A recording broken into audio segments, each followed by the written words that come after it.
Coal Medway, Massachusetts. Anna Karenina by Leo Tolstoy. Translated by Constance Garnett. Book 3, Chapter 2. Early in June it happened that Agafea Mihalovna, the old nurse and housekeeper, in carrying to the cellar a jar of mushrooms she had just pickled, slipped, fell, and sprained her wrist. The district doctor, a talkative young medical student, who had just finished his studies, came to see her. He examined the wrist, said it was not broken, was delighted at a chance of talking to the celebrated Sergei Ivanovich Koznishev, and to show his advanced views of things, told him all the scandal of the district, complaining of the poor state into which the district council had fallen.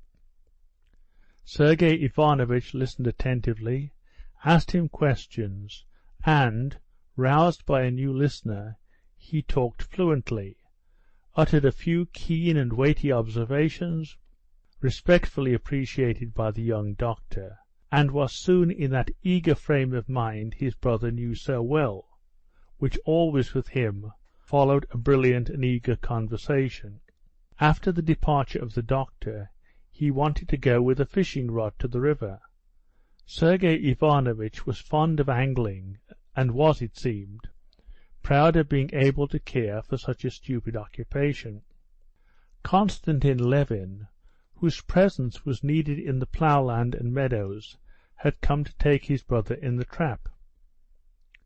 It was that time of the year, the turning point of summer, when the crops of the present year are a certainty, when one begins to think of the sowing for next year, and the mowing is at hand, when the rye is all in ear, though its ears are still light, not yet full, and it waves in grey-green billows in the wind, when the green oats with tufts of yellow grass scattered here and there among it, droop irregularly over the late-sown fields, when the early buckwheat is already out and hiding the ground, when the fallow lands, trodden hard as stone by the cattle, are half ploughed over, with paths left untouched by the plough, when from the dry dung-heaps carted onto the fields there comes at sunset a smell of manure mixed with meadow-sweet, and on the low-lying lands, the riverside meadows, are a thick sea of grass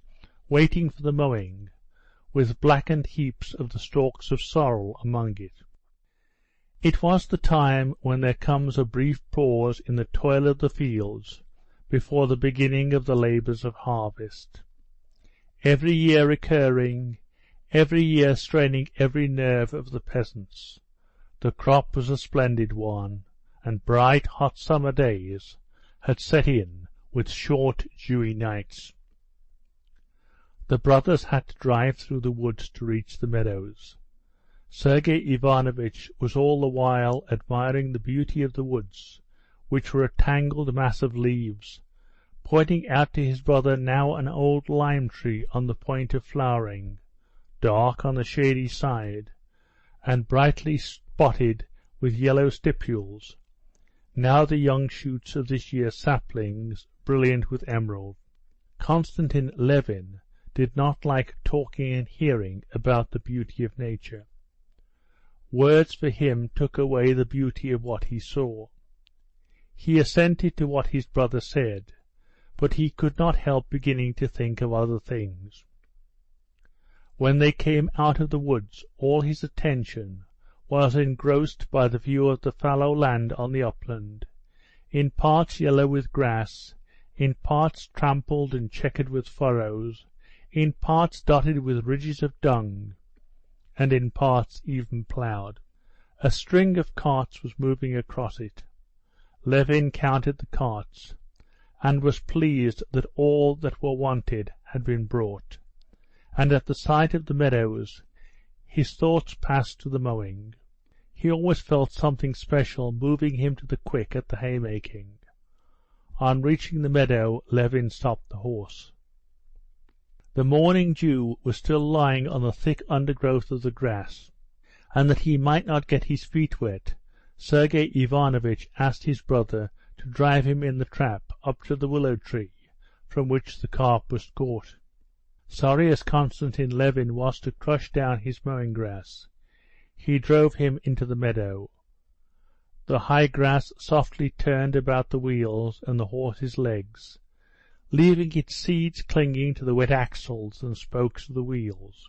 His brother seated himself under a bush, arranging his tackle, while Levin led the horse away, fastened him up, and walked into the vast grey-green sea of grass, unstirred by the wind. The silky grass with its ripe seeds came almost to his waist in the dampest spots.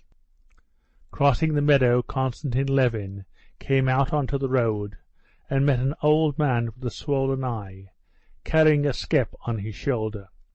"What, taken a stray swarm, Fornich?" he asked. "No, indeed, Konstantin Dmitrich. All we can do is keep our own. This is the second swarm that has flown away. Luckily the lads caught them. They were ploughing your field. They unyoked the horses and galloped after them. Well, what do you say, Fornich? Start mowing or wait a bit?"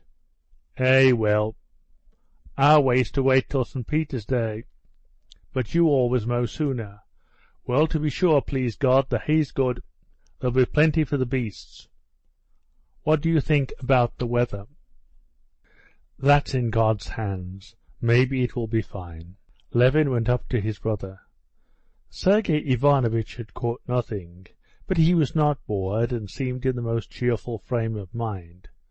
Levin saw that, stimulated by his conversation with the doctor, he wanted to talk. Levin, on the other hand, would have liked to get home as soon as possible to give orders about getting together the mowers for next day, and to set at rest his doubts about the mowing, which greatly absorbed him. "Well, let's be going," he said. "Why be in such a hurry? Let's stay a little. But how wet you are! Even though one catches nothing, it's nice. That's the best thing about every part of sport, that one has to do with nature. How exquisite this steely water is," said Sergei Ivanovitch. "These riverside banks always remind me of the riddle. Do you know it? The grass says to the water, 'We quiver and we quiver.'" "I don't know the riddle," answered Levin wearily. End of chapter 2.